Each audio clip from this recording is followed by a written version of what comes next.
Muito prazer, quem está me conhecendo pela primeira vez.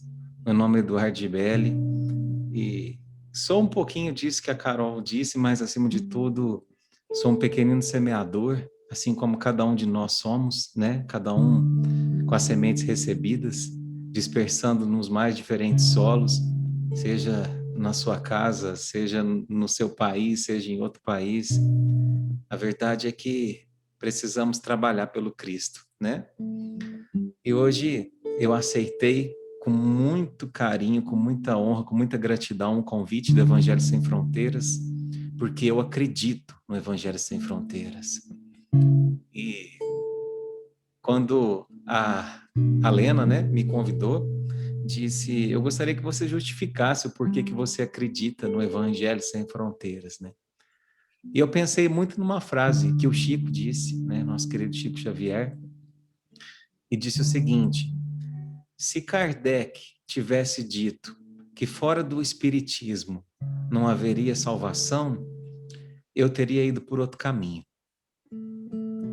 E eu faço das palavras do Chico as minhas, porque não é o espiritismo o bem maior. Claro, eu agradeço de coração pela nossa doutrina, mas é a fraternidade, é o amor. Essa é a religião universal. E é por isso que eu acredito no Evangelho Sem Fronteiras. Um evangelho que se leva muito mais pelo exemplo do que pela palavra. Então, para a gente começar o nosso encontro de hoje, eu gostaria que todos fechassem os olhos. Eu gostaria de começar agradecendo a Jesus, que a tecnologia nos permite unir corações a milhares de quilômetros de distância, mas nesse instante, a tecnologia do amor faz com que a gente se sinta de mãos dadas. Então, é com esse sentimento de fraternidade, de carinho, e desejando a você que essas palavrinhas toquem profundamente o seu coração, que a gente inicia a nossa conversa de hoje. Desejo a você muita luz, muita paz e tudo mais que diz nessa canção. Eu te desejo vida longa, vida. Te desejo a sorte de tudo que é bom, de toda alegria, ter a companhia, colorindo a estrada em seu mais belo tom.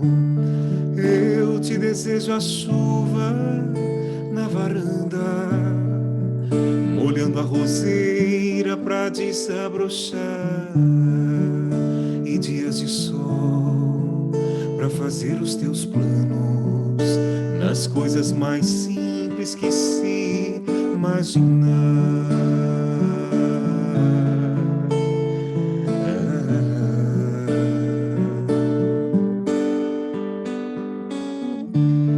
Eu te desejo a paz de uma andorinha, num voo perfeito contemplando o mar, e que a fé movedora de qualquer montanha te renove sempre, te faça sonhar. Mas se vier as horas de melancolia, que a lua tão meiga venha te afagar, e a mais doce estrela seja tua guia, como mãe singela te orientar. Eu te desejo mais que 1000 amigos, a poesia que todo poeta esperou, coração de menino, cheio de esperança, voz de pai amigo e olhar de avô, coração de menino, cheio de esperança, voz de pai amigo e olhar de avô.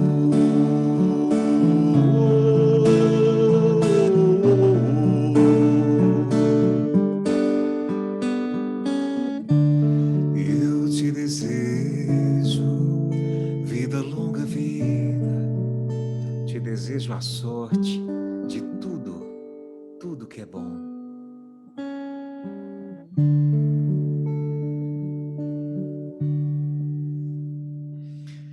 É isso aí, meus irmãos. Uma boa tarde para aqueles que estão no Brasil, uma boa noite para os nossos amigos da Alemanha, dos outros países. Sejam todos bem-vindos a essa família que a gente inicia a partir de agora, esse encontro de corações fraternos, unidos pela vontade conjunta de se tornarem um pouquinho maiores, um pouquinho melhores, e assim ajudar a transformar o nosso mundo num lugar também um pouquinho maior, um pouquinho melhor. Tema de hoje, antes de partir, né? Esse tema, na verdade, eu escolhi baseado num filme, né? Que acho que talvez alguns de vocês já tenham assistido, mas é um filme que conta a história de dois pacientes terminais. O Carter, vivido pelo ator Morgan Freeman, e o Edward, né? Que é vivido pelo ator Jack Nicholson. E eles têm muita coisa diferente um do outro. Na verdade, a única semelhança que eles trazem é de estar experienciando aí no final das suas vidas um câncer terminal, né? O Carter, por um lado, é uma pessoa extremamente espiritualista, atrelado aos valores da família, né? Por outro lado, o Edward é uma pessoa extremamente materialista, sozinho, e a única pessoa que o acompanha, ele paga para isso, porque senão nem essa o faria. Mas acontece que o Edward, embora tenha toda essa nuance materialista, por um acaso do destino acaba dividindo o leito, né, de um hospital com o Carter. E embora ele seja materialista, ele tem um aspecto positivo em relação ao Carter. Ele não aceita a morte de forma, vamos dizer assim, pacífica, de forma submissa, passiva. Por isso ele convida o Carter para que juntos eles elaborem uma lista, chamada lista de botas, que nada mais é do que a lista das coisas que eles deveriam fazer antes de bater as botas. Então eles elaboram ali 10, 12 metas a cumprir antes de bater as botas e saem por aí se aventurando pelo mundo. E dentre os dizeres dessa lista, dentre as coisas que eles escolhem para vivenciar, uma delas é testemunhar algo grandioso. E para testemunhar algo grandioso, eles viajam até o Egito, né? E de cima das pirâmides do Egito, de uma das pirâmides do Egito, eles testemunham o pôr do sol. É uma cena lindíssima, meus irmãos, lindíssima, uma das fotografias mais bonitas que eu já vi em filme. E testemunhando aquele pôr do sol, aquela atmosfera do Egito, né? Eis que o Carter, que era aquele mais espiritualista, pergunta ao Edward: escuta, você acredita em vida após a morte? E o Carter, e o Edward, todo materialista, não, que isso? Aliás, isso é uma grande bobagem. Mas por que você está me perguntando isso agora? E então, o Carter diz, e o Edward diz, não, é que os egípcios acreditavam em vida após a morte. E mais, diz ele, eles diziam que quando a gente morre, nós somos levados até um enorme portão. E esse portão é a entrada do paraíso. E aí, para a gente poder entrar por esse portão, disse ele, nós temos que responder sim, afirmativamente, para duas questões, que são, primeira, você encontrou felicidade na sua vida? E eu pergunto para você que está me ouvindo, você encontrou felicidade na sua vida? Mas calma que ainda tem a segunda pergunta. Não vai achar que vai entrando fácil assim, não. A segunda pergunta é, a sua vida trouxe felicidade a outras pessoas? E eu começo a nossa reflexão de hoje te perguntando, você passaria por esse portão?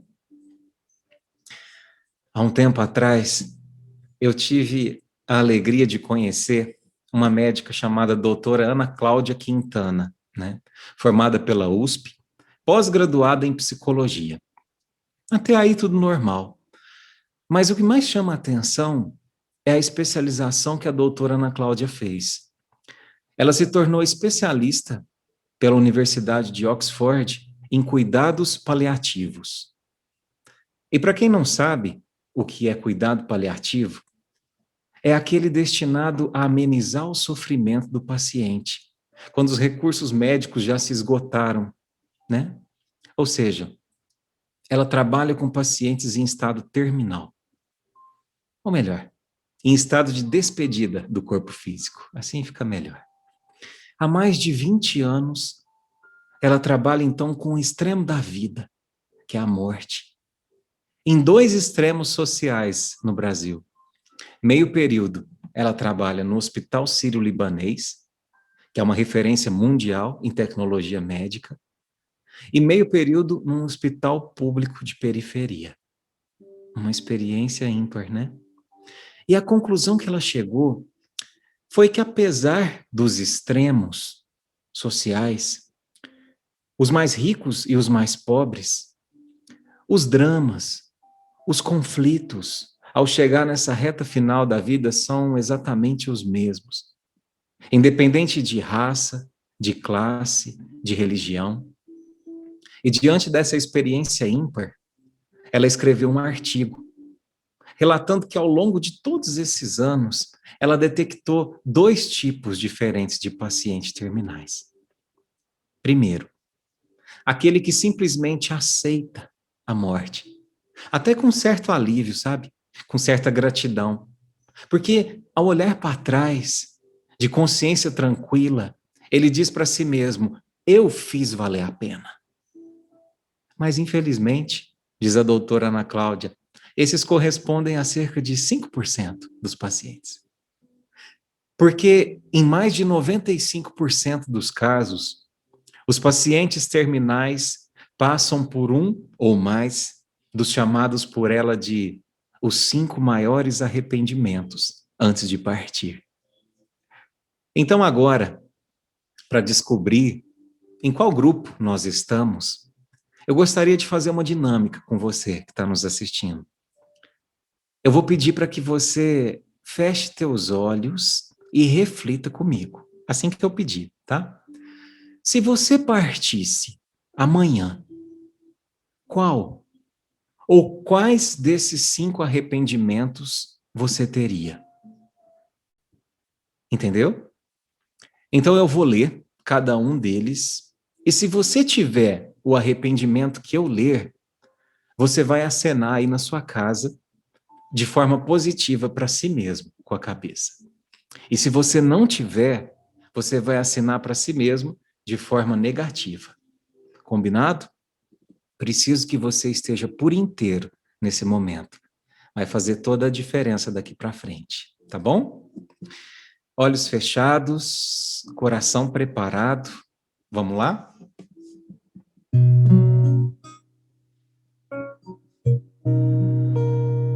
Primeiro arrependimento. Eu gostaria de ter tido a coragem de viver a vida que eu queria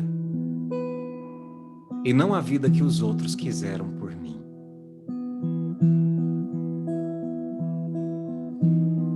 Você tem esse arrependimento?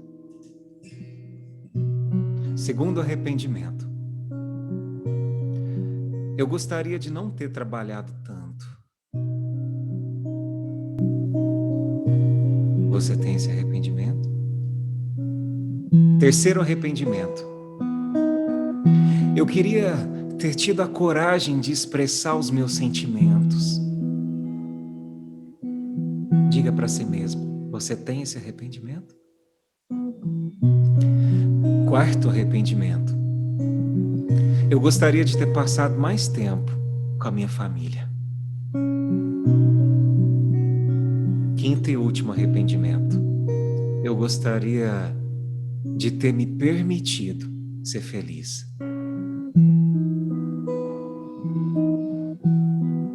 Você tem esse arrependimento?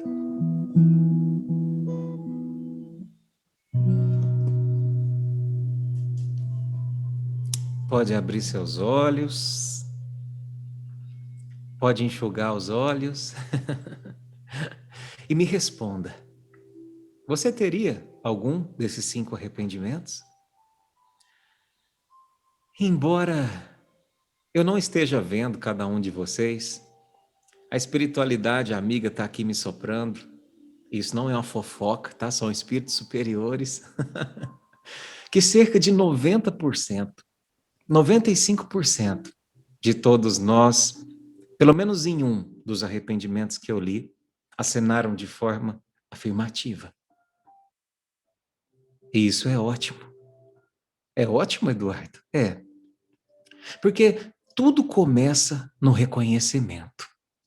Reconhecer é o primeiro passo para quem quer mudar, né?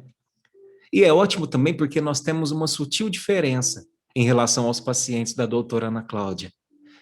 Nós ainda temos tempo. Tempo. Eu não sei quanto, né? Mas nós temos. Mas e se não tivéssemos? E se fosse chegada a nossa hora? Já pensou o que escreveríamos na nossa lápide? Seria algo do tipo, eu fiz valer a pena? Ou a frase seria algo do tipo, devia ter amado mais, ter chorado mais, ter visto o sol nascer. Devia ter arriscado mais e até errado mais, ter feito o que eu queria fazer. Queria ter aceitado as pessoas como elas são. Cada um sabe a alegria e a dor que traz no coração. O acaso vai me proteger enquanto eu andar distraído. O acaso vai me proteger enquanto eu andar. Devia ter complicado menos, trabalhado menos, ter visto o sol se pôr. Devia ter me importado menos com problemas pequenos, ter morrido de amor. Queria ter aceitado a vida como ela é. A cada um cabe a alegria e a tristeza que vier.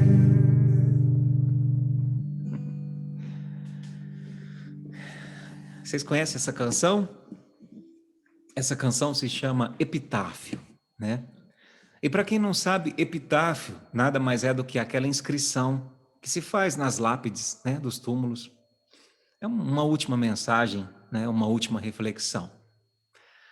E essa canção, meus irmãos, retrata com perfeição o pensamento de talvez um daqueles 95% dos pacientes da doutora Ana Cláudia. Ao refletir consigo mesmo, poxa, devia ter amado mais, ter chorado mais, ter visto o sol nascer, devia ter complicado menos, trabalhado menos, feito o que eu queria fazer. E o refrão dela traduz o porquê de muitos de nós chegarmos ao fim da jornada cheio de arrependimento, quando diz, o acaso vai me proteger enquanto eu andar distraído. Mas o que é o acaso? Dizem que o acaso é o apelido que Deus usa, né? Quando não quer assinar suas obras. Então, o acaso é Deus. É Deus. E o que significa a gente andar distraído? Significa a gente apenas existir e não viver. Significa o famoso deixa a vida me levar. Então, traduzindo a frase para o seu real significado, ficaria: Deus vai me proteger enquanto eu estiver apenas existindo. E a grande questão, meus irmãos, é que nós não fomos criados para apenas existir, e sim para viver, para viver. E por isso, dizer que Deus vai me proteger enquanto a vida for passando, é a frase típica de quem não compreendeu a finalidade maior daquilo que chamamos de vida. E aí tão somente existe.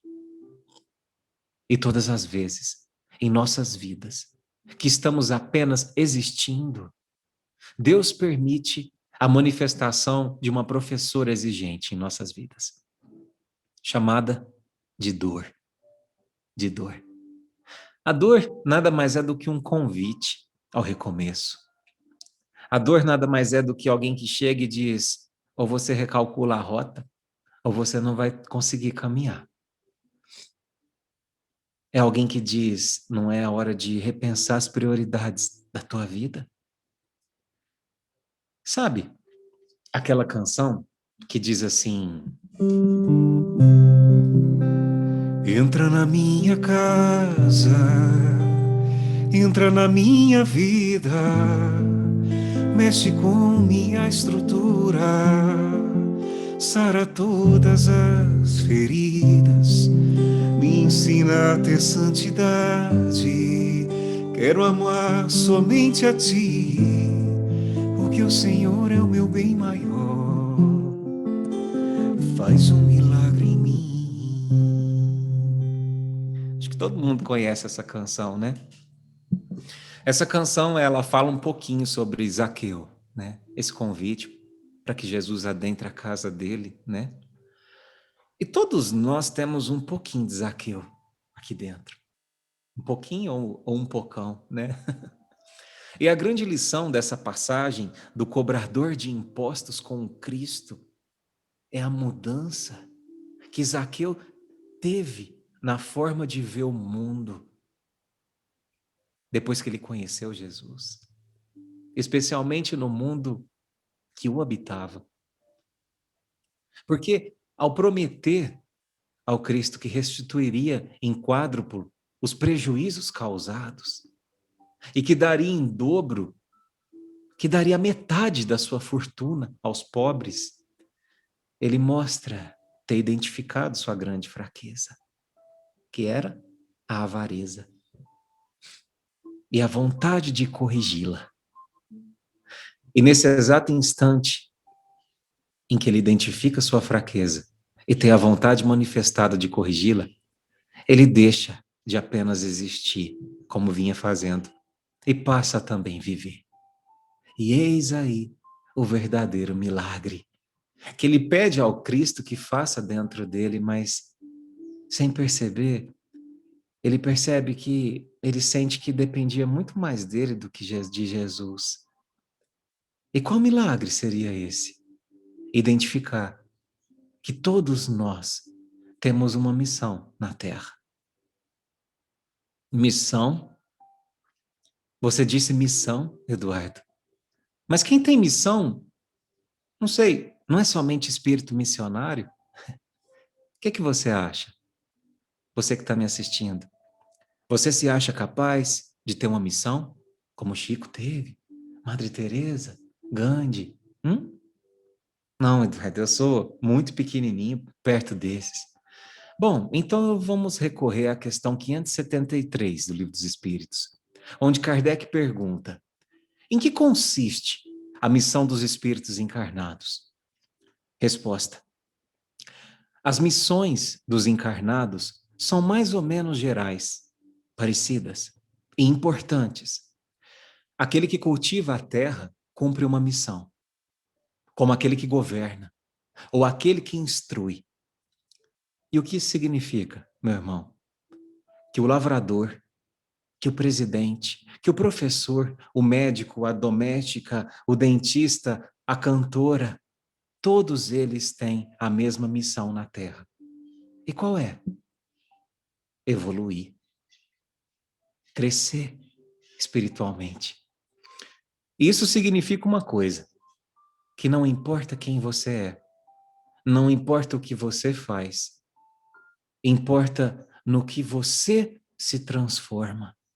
enquanto você é ou faz. E continua Kardec. Ao mesmo tempo em que o espírito se depura pela encarnação, evolui, ele concorre, ele ajuda dessa forma para o cumprimento dos caminhos da providência divina. Ou seja, sabe aquela frase que diz: seja a mudança que você quer ver no mundo, muito utilizada pelo Fraternidade Sem Fronteiras? Pois é, essa frase prova que quando a gente muda, a gente concorre para o cumprimento dos planos de Deus para o nosso mundo. Essa resposta Kardec nos diz isso. Quando a gente se modifica, a gente concorre para os cumprimentos do caminho da providência divina, para os planos de Deus. Que planos? A regeneração do nosso planeta.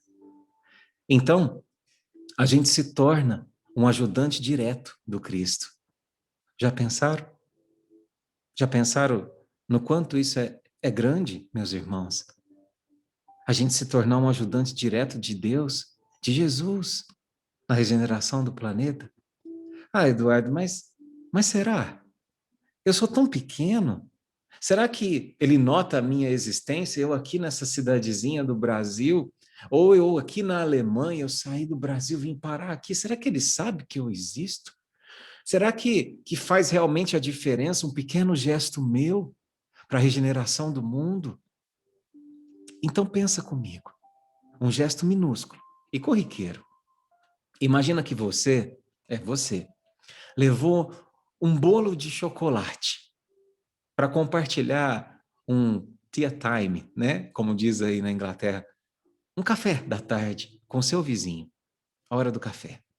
Mas acontece que o seu vizinho não somente comeu todo o bolo sozinho, mas também ficou com o seu Tupperware favorito. E isso, nas suas contas, já faz 10 anos, 3 meses e 14 dias. E toda vez que você vê aquele vizinho, depois disso você nunca mais conversou com ele. E toda vez que você vê, você se pergunta em pensamento: cadê o meu Tupperware, seu cara de pau? Mas isso até o dia de hoje. Porque depois dessa conversa aqui que a gente teve, depois dessa fala desse rapaz que você conheceu hoje, o Eduardo Gibelli, você refletiu. Refletiu na canção que diz que devia ter preocupado menos com os problemas pequenos. Afinal, de lá a gente não leva nada e nem Tupperware. E aí você decide perdoar. Afinal de contas, uma coisa tão pequena. E aí no momento em que você decide se perdoar o seu vizinho, escolhe perdoar, porque o perdão é uma escolha, eu te faço uma pergunta. Nesse exato momento, você se tornou uma pessoa melhor? Responde para mim com a cabeça. Sim? O seu lar se tornou um lugar melhor? Sim, você mora lá, não é? Sua rua, seu bairro, seu país, seu planeta, o universo. Um pequenino gesto de perdão altera a atmosfera espiritual do universo. E isso é concorrer para a obra do Criador. Mas talvez você me fale, Eduardo, mas e o Chico? E Gandhi? E Madre Teresa? Esses espíritos grandiosos tinham como missão maior tocar o coração do próximo, não é? Isso não é verdade? Essa era a missão principal deles? Não, não é verdade. Essa era a missão secundária de cada um deles. A missão principal era eles serem aquilo que eles falavam, aquilo que eles escreviam, aquilo que eles pregavam. Se a gente pensar, por exemplo, em Kardec, na nossa doutrina, talvez de forma equivocada a gente ache que a principal missão de Kardec na Terra era codificar a doutrina espírita. Mas não era. Não era. Sabe qual era? Era tentar vivenciar um pouquinho daquilo que estava escrito nas obras básicas. Será, Eduardo? Pensa comigo. Se Kardec tivesse falhado na missão de codificador, ele já tinha um substituto. Acho que muita gente sabe disso. Quem era o substituto de Kardec? Leon Denis. Leon Denis. Mas e se Kardec falhasse na missão de se tornar um ser melhor, um homem de bem? Quem poderia substituí-lo nessa missão? Ninguém. Porque essa missão é individual. E por isso ela é a principal, independente de qual seja o espírito. Então, imagina a seguinte cena, se você ainda não entendeu. Vou pegar o meu exemplo. Imagina que eu, Eduardo e Belle, tenha desencarnado. E aí eu chego do lado de lá, fictício, tá, gente? Estou numa sala aguardando ser chamado para minha entrevista, para saber o que eu fiz nesse planeta, nessa minha encarnação. E aí chama a minha senha, Eduardo Gibelli. E aí eu entro numa sala, seres angelicais estão sentados em torno de uma mesa, e eu sento na ponta. Então a minha ficha reencarnatória vai passando de mão em mão, e depois de um tempo, o porta-voz ali daquela turma dá o veredito e diz: bom, Eduardo, a gente analisou aqui sua ficha e vimos que você buscou levar o evangelho. Cantou, falou, mas ainda assim você podia ter feito muito mais, se dedicado mais, trabalhado mais. Então, vamos fazer o seguinte, de 0 a 10 a gente vai te dar um 5, tá? Quebrou o galho. E aí, então, eu não sei como é que é aí na Alemanha, mas aqui no Brasil 5 é nota vermelha. Significa que eu fui reprovado. E aí, então, eu vou levantando daquela mesa, triste, cabisbaixo, né? De novo, falei de novo.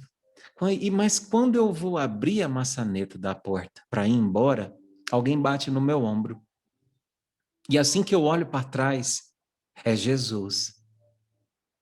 Misericordioso, ele me diz: por que você está chorando, Eduardo? E eu digo: ah, Jesus, é porque eu reprovei novamente. E ele me diz: mas quem disse que você reprovou? Ah, eu disse, Jesus, eu tirei 5. Foi o pessoal aí que votou. E Jesus fala: sim, o seu trabalho para com o próximo merece uma nota 5. Poderia ter sido melhor. Mas a tua transformação moral em relação ao que você era quando chegou à Terra nessa última encarnação foi intensa. Então, meus parabéns. Missão cumprida. Se Deus quiser, né, meus irmãos, todos nós seremos assim, né? Se Deus quiser. Mas aí, eu questiono Jesus, mas como assim, Jesus? Missão cumprida. Se o meu trabalho foi apenas razoável, e com sabedoria, ele vai me responder: querido irmão, o trabalho que o nosso Pai tem a realizar em você, é infinitamente maior do que aquele que ele tem a realizar através de você. E essa, meus irmãos, é a missão que o Cristo tem para cada um de nós, antes de partirmos. Modificarmos o nosso eu interior, acima de tudo, acima de tudo. E é por isso que eu digo que o relacionamento mais íntimo que a gente deve ter em nossas vidas é conosco mesmo, para que a gente possa se conhecer ao ponto de identificar cada fresta do nosso ser, cada cantinho da nossa alma. E olhando para dentro de nós, assim como fez Zaqueu, saber por onde a gente começa a reforma. Mas tem um detalhe. Talvez antes mesmo de olhar para dentro de nós, muita gente precisa se perdoar. Se perdoar. Porque talvez ache que não é digno dessa reforma. E menos ainda digno do amor de Jesus, diante dos tantos erros que já cometeu nessa vida. E se você é um desses, meu irmão, minha irmã, se você traz uma culpa só sua, que você não conta para ninguém, e se martiriza, eu quero te dizer uma coisa. Talvez você não tenha compreendido a forma como Jesus te olha. Existe um trechinho de uma canção sobre Jesus que diz assim: fico surpreso ao ver-te assim, trocando os santos por Zaqueu e alguns doutores por Simão, alguns sacerdotes por Mateus, e mesmo na cruz, em meio à dor, um gesto revela quem tu és. Te tornas amigo do ladrão só pra lhe roubar o coração. Esse trecho descreve com perfeição o olhar do Cristo. Um olhar que aproveita qualquer nuance de tempo para converter um coração ao caminho do amor. Um olhar que tem tamanha facilidade de amar, até mesmo aquele que somente errou na vida, que somente condenou. Porque Jesus nos ama, não apenas pelo que somos, mas pelo que Ele sabe que seremos um dia. Então, quando Jesus olhava para Judas, que muitos de nós malha até hoje, aqui no Brasil principalmente, ele via também Joana d'Arc. Quando olhava para João, ele via também Francisco de Assis, sua encarnação lá para frente. E quando olhava para Zaqueu, que a gente citou, em cima daquele sicômoro, quando todos viam um cobrador de impostos, ele via o nosso querido Dr. Bezerra de Menezes. E a pergunta que fica é: quem será que Jesus vê quando ele olha para você? E mais, por que você não se permite olhar para si mesmo também dessa forma? Como um ser em construção, cheio de erros, é verdade, cheio de mazelas da alma, mas um ser pronto para recalcular sua rota, para descer do sicômoro, para convidar Jesus para também cear no banquete do teu coração e redefinir o seu destino e encontrar o seu próprio milagre. Então, eu gostaria de encerrar a nossa reflexão de hoje realizando um encontro muito importante. Talvez um dos mais importantes que você vai ter nos últimos tempos. Porque é um encontro consigo mesmo. Porque ninguém, absolutamente ninguém, é mais importante para você do que você mesmo. Então feche teus olhos, sente-se numa posição confortável. Eu vou te fazer algumas perguntas.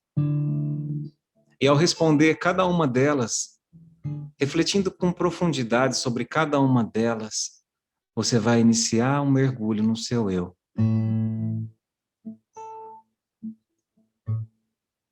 Você se ama? Você tem cuidado de si? Você já se pegou no colo como fosse uma criança? Já se perdoou? Você já se abraçou? Qual foi o último gesto de amor por si mesmo? Há quanto tempo que você não cuida do seu eu? Qual foi a última vez que confiou em si mesmo? Ainda de olhos fechados, durante essa canção, eu vou pedir para que você converse consigo mesmo. E nessa conversa você poderá se acariciar, se abraçar, se acolher. E quem sabe se encontrar consigo e com Jesus. Vim até aqui derramar o meu passado em ti. Vim banhar os pés que andaram por aí, sem carinho receber.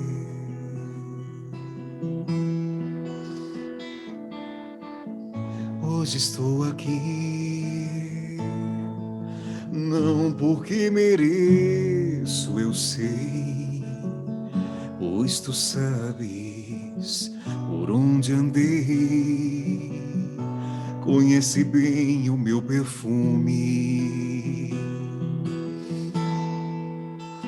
Mas tu sabes, porém, que o meu choro é sincero, porém, não tenho nada a oferecer, meu Senhor, mas te dou a minha vida,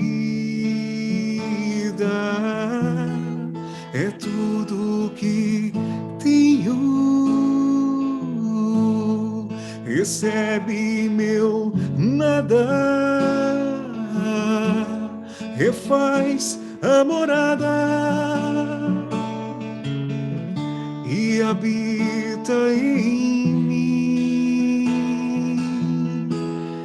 Me pegue em seu colo, me abrace em teu peito. Sou teu, sou eleito, e a minha essência exalar teu cheiro. Oh, oh, oh. La, la, la, la, la. La, la, la, la, la. Vim até aqui.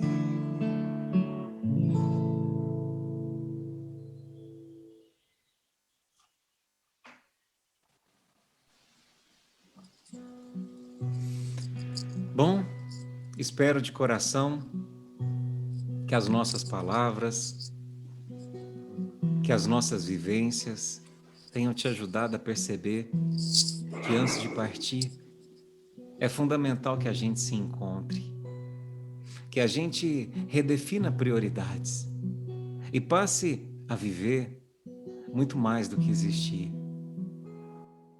E parafraseando o nosso querido Divaldo, torço do fundo do meu coração para que quando chegar a sua vez de partir, que seja exatamente o contrário da sua chegada a esse mundo. Porque quando chegou, bebezinho, todos à sua volta riam e só você chorava. Mas eu desejo que na sua derradeira hora o contrário aconteça. Que todos estejam chorando, sim, diante da saudade do corpo físico, mas que você possa ir embora sorrindo, dizendo para si mesmo: eu fiz valer a pena. Na corrida dessa vida, é preciso entender que você vai rastejar, vai cair, vai sofrer, e a vida vai te ensinar que se aprende a caminhar e só depois a correr. A vida é uma corrida que não se corre sozinho. E vencer não é chegar, é aproveitar o caminho, sentindo o cheiro das flores e aprendendo com as dores causadas por cada espinho. Aprenda com cada dor, com cada decepção, com cada vez que alguém lhe partiu o coração. O futuro é obscuro e às vezes é no escuro que se enxerga a direção. Aprenda quando chorar e quando sentir saudade. Aprenda até quando alguém lhe faltar com a verdade. Aprender é um grande dom e aprenda que até o bom vai aprender com a maldade. Aprenda a desviar das pedras da ingratidão, dos buracos da inveja, das curvas da solidão, expandindo o pensamento, fazendo do sofrimento a sua maior lição. Sem parar de aprender, aproveite cada flor, cada cheiro no cangote, cada gesto de amor, cada música dançada e também cada risada, silenciando o rancor.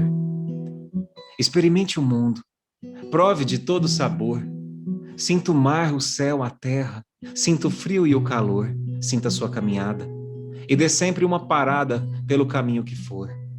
Pare Não tenha pressa. Não carece acelerar. A vida já é tão curta, é preciso aproveitar essa estranha corrida, que a chegada é a partida e ninguém pode evitar.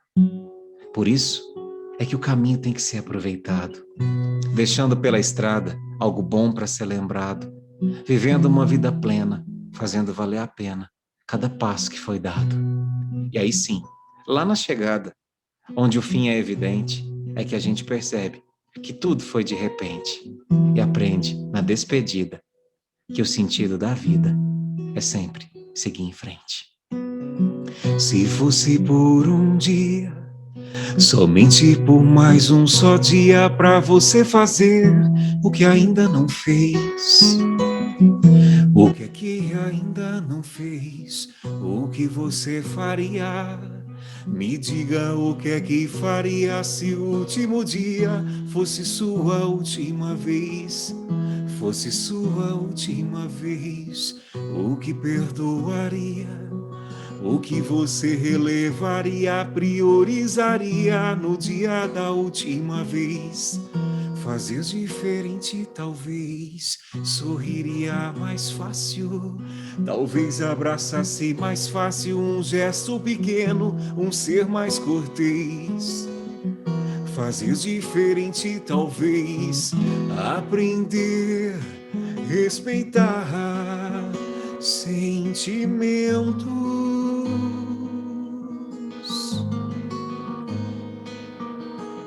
e saber esperar o tempo. Que tal se gastasse alguns poucos minutos, ao menos uns poucos segundos do fim de teu dia, pra olhar a beleza da flor, pra sentir do irmão a dor.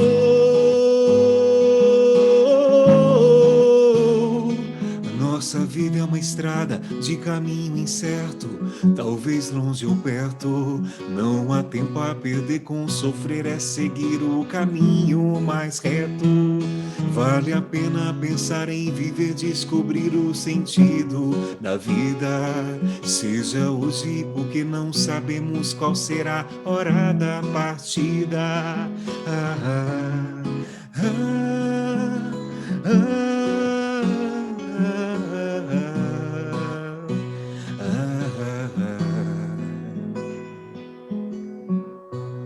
Muita luz, muita paz, que tenhamos todos sabedoria para fazer as escolhas certas, redefinir as prioridades antes de partir.